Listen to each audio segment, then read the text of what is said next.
Álvaro es uno de nuestros invitados hoy para hablar justamente de estos temas y es un gusto sumarlo a la charla en Notas de Papel para charlar un poquito de todas estas cosas y mucho más, y su paso por Rosario también, que fue justamente el viernes, y ha dejado mucha tela para cortar. Álvaro Luisi con nosotros, ¿cómo te va? Gracias por atendernos, Álvaro.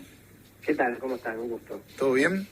Bien, todo bien, todo tranquilo. Siempre muy ligado a esos momentos y lugares y espacios de cruce entre medios, ¿no? ¿Nos ayudás a pensar un poco en qué momento estamos? Algunos le llaman explosión, otros le llaman nueva revolución. ¿En qué estamos, Álvaro? Sí, a ver, yo hacía un poco la analogía durante el foro de periodismo de Rosario el viernes, que es un momento bisagra. Yo utilizaba el concepto de comporta evolutiva, ¿no? Esa idea de que es un momento en el que estamos dándonos cuenta que pasamos de un mundo a otro, digamos, totalmente distinto, que se ha dado en diferentes etapas de la historia, por ejemplo, el mundo pre y post imprenta, la oralidad de la escritura, el mundo analógico y digital, por ejemplo, sobre todo cuando empezó a utilizarse banda ancha y tuvimos la posibilidad de estar conectados en todo momento, en todo lugar, con los dispositivos móviles. Y bueno, ahora este cambio a partir sobre todo de octubre, noviembre del año pasado, con la erupción de una plataforma de la inteligencia artificial como es ChatGPT, un poco democratizó el acceso decía, al test de Turing, ¿no? A esta, mezclando un poco a Andy Warhol y a Alan Turing, esta idea de que en el futuro todos, decía Warhol, vamos a tener los 15 minutos de fama. Podemos decir que en el futuro todos vamos a poder testear el test de Turing durante 15 minutos y no darnos cuenta si estamos hablando con una máquina o con un humano. Claro, recién nos contaba Sabri, que estuvo en la charla que diste en el foro, que preguntaste ahí qué onda, si se habían utilizado, si ya habían claro, sí, que habías, ¿no?, preguntado a todo el público si habían usado o no el ChatGPT, y bueno, esto de invitar también al público a usarlo como una herramienta, saber cómo funciona. La pregunta es justamente si cuando te abrís de un público netamente ligado al estudio de las comunicaciones, ¿crees que eso, bueno, realmente ya se está expandiendo a un número considerable o va lenta la cosa? Es la pregunta. No, yo creo que, bueno, saliendo de lo que es esta idea más endogámica, como dice usted, del área de los medios, de la comunicación, yo creo que sin duda hay como una adopción a ese tipo de tecnologías, quizá un poco más rápido que en otras industrias, haciendo la comparación con un fenómeno como la inteligencia artificial, que sabemos que a diferencia de otros fenómenos quizá de tecnología van a impactar fuertemente en otras industrias por fuera del periodismo y la comunicación. Lo que yo creo ahí que tenemos un rol importante como comunicadores, porque yo entiendo que hay un problema en la narrativa que se está usando para contar la inteligencia artificial. Un poco la charla del viernes también iba en ese sentido, y podemos llegar a confundir desde los medios o a dar una idea que, digamos, que es errónea, ¿no? Vemos muchas noticias que están contando la inteligencia artificial como que es algo autónomo, como que tiene un estado de avance que todavía no logró, que no necesita el ser humano. Habrán visto muchas noticias de la inteligencia artificial logró decodificar, no sé, un mensaje, o logró encontrar un manuscrito del siglo XV, y eso tiene muchos problemas, digamos. Primero porque no es verdad, segundo porque es una tecnología y no tiene una entidad autónoma, digamos.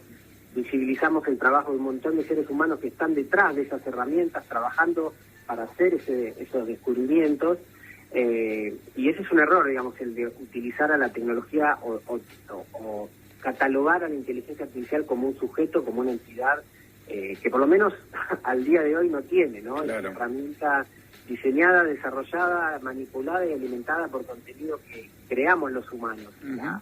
Por ejemplo, herramientas como ChatGPT se alimenta de todo el corpus de contenido que existe en Internet, a diferencia un poco de Google con estos robots arañas, spiders que le llaman, que relevan todo lo que hay, toda la información que hay en Internet, la presentan en formato de lista de resultados en la búsqueda clásica de Google. Lo que hacen herramientas como ChatGPT es, hablando, digamos, mal y pronto, tragarse todo el contenido que hay en Internet y devolverlo en formato conversacional. Y eso también es una forma revolucionaria de mostrar la información, y que yo creo que sin dudas va a tener un impacto, sobre todo, no sé si nuestras generaciones, pero las generaciones que vienen, una nueva forma de relacionarse con la información, que no es algo menor, ¿no? Y no es algo menor. Interesante lo que aportás acerca de, bueno, cuál es el rol nuestro como comunicadores para no encender todas las alarmas y estar dando todo el tiempo la nota de color sobre, bueno, lo que es una irrupción muy potente.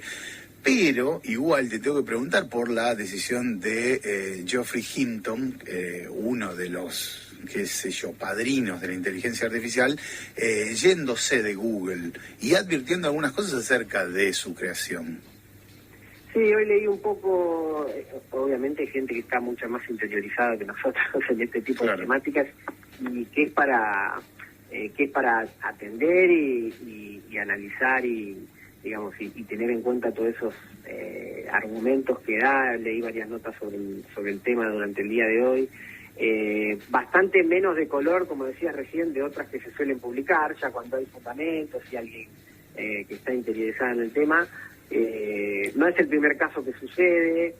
Por lo general, lo que se va dando con estos cambios tan abruptos es un poco un balance entre, como decíamos, en las carreras de comunicación, ¿no? Con un texto clásico entre apocalípticos e integrados. Realmente hay que escuchar y hay que leer, obviamente, de la gente que está investigando en estos temas desde hace bastante tiempo, sobre todo con aspectos más técnicos en ese sentido. Pero bueno, digamos, no puedo darte una opinión en cuanto a la decisión, digamos, es básicamente escucharlos y leer los argumentos que tiene para tratar de seguir entendiendo el impacto que esta tecnología puede tener en mi caso, digamos, de área de estudio, de análisis y de investigación, en lo que es la comunicación y el periodismo. Álvaro, te quería consultar porque me parece muy interesante un tema que tocaste en el foro, esta idea de que nosotros somos los encargados de entrenar esta inteligencia artificial o estas herramientas, porque la verdad que, bueno, tenemos 1.000.000 de miradas, ya sea de lecturas distópicas o películas, bueno, incluso vos tomás la película Her como ejemplo, esta idea de que tal vez tenerle miedo o una mirada como más apocalíptica o catastrófica de la inteligencia artificial, y en realidad también que se puede usar como una herramienta para nuestro beneficio si uno aprende a usarla y se quita ese miedo, ¿no? De decir, bueno, esto, no sé, nos va a superar la inteligencia de los humanos o un montón de cosas que, bueno, es lo que tal vez la mirada hoy que se puede llegar a ver en los medios o cómo se difunde, y tal vez usarlo por el lado de, bueno, es una herramienta que podemos explotar siempre y cuando uno sepa usarla y también para profundizar en, digamos, en nuestros trabajos o profesiones que o sea, es considerada una buena herramienta, ¿no? Sí, bueno, ahí vuelvo un poco a lo que decía al principio de cómo se está contando hoy esa tecnología, y hay una buena noticia en ese caso, que es que lo que decimos los periodistas, cómo contamos esa tecnología importa, porque básicamente eso incide en cómo se la ve, cómo se piensa y cómo observa la sociedad ese tipo de tecnologías, pero también impacta en la misma tecnología, en sus usos, en su financiación, y eso, digamos que para los periodistas podría ser una buena noticia. Y en cuanto a lo segundo que mencionás, parte de esos usos potenciales, como yo digo, como catalizador de la creatividad, ¿no? Que son muy interesantes para áreas de periodismo, de comunicación. Básicamente, si pensamos algunos años atrás, ¿no? Con lo que fue la web social y multimedia, que revolucionó un poco el acceso a la distribución de la información y al acceso a la información, en este caso, esta era de la inteligencia artificial puede convertirse en un gran catalizador de la creatividad humana, aportando fuerza de producción, digamos. Básicamente, si la web social o la web 2.0 democratizó el acceso a los medios de comunicación y su publicación, hablo de los blogs, de las redes sociales, donde todos podemos publicar y compartir información, la inteligencia artificial lo que veo es que democratiza de alguna forma la fuerza del trabajo, ¿no? Podemos tener un asistente personal que nos ayude, que nos edite, que nos aporte ideas, y bueno, eso trae un montón de beneficios por un lado y un montón de tensiones también por otro. Claro. Álvaro, estamos hablando con Álvaro Liuzzi, siempre nos ayuda a pensar sobre cuestiones ligadas a nuevos pasos en el mundo de la comunicación. Esto es un salto más que un paso, me da la sensación, Álvaro. Uh-huh. Álvaro, yo preguntarte de en qué momento entraría ahora la inteligencia artificial. O sea, ¿cómo se le sumaría la fake news, por ejemplo, de estas noticias falsas que se diseñan, digamos, y se emiten con esta intención de engañar o manipular a las decisiones personales, digamos, de la gente? ¿En qué papel entraría acá la inteligencia artificial? O sea, ¿vendría a empeorar ese escenario? Sí, digamos, volviendo a la mirada que decíamos antes herramental, es una herramienta más que puede llegar a potenciar ese tipo de fenómenos. No hay mucha vuelta en ese sentido. Me parece que en un mundo ya plagado de información y de contenidos, ¿no? Como conceptos como infoxicación, ¿no? Todos estamos hiperestimulados informativamente todo el tiempo. Esto agrega una capa de complejidad mucho más grande, seguramente. Pero de vuelta, ese tipo de herramientas están manejadas por humanos, con sesgos humanos, con códigos éticos humanos y obviamente con intenciones humanas, para sacar un poco lo que hablamos hoy de darle una entidad que no tiene la inteligencia artificial. Pero sí coincido en que agrega una capa de complejidad para un tipo de fenómenos como es el de las noticias falsas o el de la distribución de fake news, que obviamente hay que seguir teniendo en cuenta y hay que controlar y observar de cerca. Recomendamos quienes gusten de este tipo de artículos y novedades, seguir el newsletter Redacciones 5G, que edita Álvaro. Además, lo pueden seguir en redes sociales y demás. Gracias por atendernos y ayudarnos a pensar. Creo que la información genera eso, Álvaro, más justamente data para no temerle, esto digo como usuarios en general, y en particular desde la mirada de los medios también, bueno, ver qué pasa con este estadio donde parece que todo está estallando por los aires, además. Sí, entiendo que el cambio ya era vertiginoso, no sé, con los móviles o con las redes sociales, y ahora parece que todo va mucho más acelerado.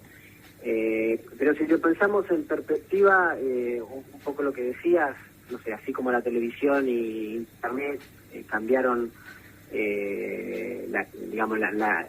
la forma en que accedíamos a la información, esta idea del espacio y del tiempo.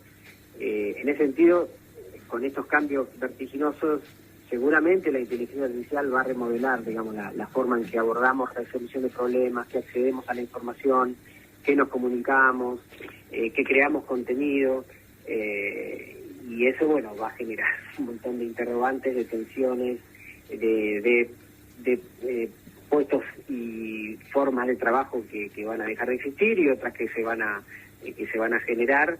Pero bueno, el desafío siempre, me gusta decir, como parar un poco la pelota y por lo menos pensar qué es lo que está pasando, con un poco de perspectiva, para salir, ¿no?, de lo que es la trinchera del día a día y esta vorágine de cambio tan constante. Van como dos que te decimos es la última y te dejamos, pero ya que citaste a Her, queríamos consultarte. Ya no es inteligencia artificial, esto es archivo personal, memoria absoluta, chip propio. ¿A dónde crees que el cine se adelantó un paso? ¿A dónde crees que, por ejemplo, el audiovisual dijo lo suyo con respecto a este tema antes que estemos hablando de esto por todos lados?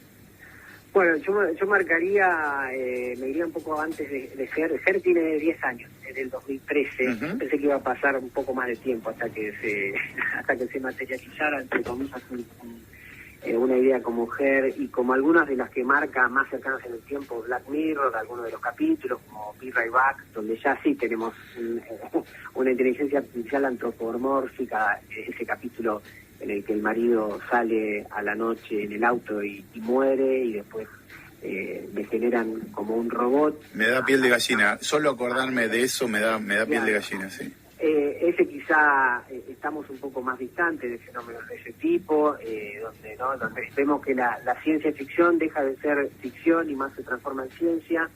Pero yo marcaría películas clásicas, sobre todo Blade Runner. Del año 1982, sí, que planteó este gran debate en la pantalla grande. Me parece que fue como una de las pioneras en ese sentido, con esas replicantes, ¿no?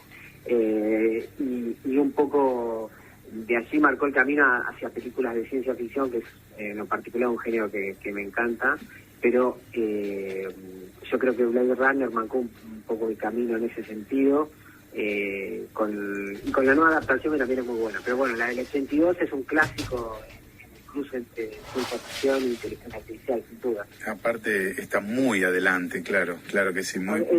Podemos decir también 2001 Odisea del Espacio, que es previa, y tenemos algo parecido a Siri, ¿no? Con esta inteligencia que respondía a preguntas, que manejaba la nave, pero... Terminator, ¿no? Terminator también es posterior a Blade Runner. Yo tomo Blade Runner sobre todo porque me parece que un poco la película va en ese sentido, de profundizar los alcances, los logros, claro, las tensiones que puede generar la inteligencia artificial en la sociedad, mucho más lejanas en el tiempo, pero me parece, si como me preguntás tuviese que mencionar una, me quedaría con Blade Runner. Te mandamos un fuerte abrazo, gracias por venir a Rosario, al Foro Internacional de Periodismo, y por estos minutos compartidos acá. Por favor, gracias a ustedes.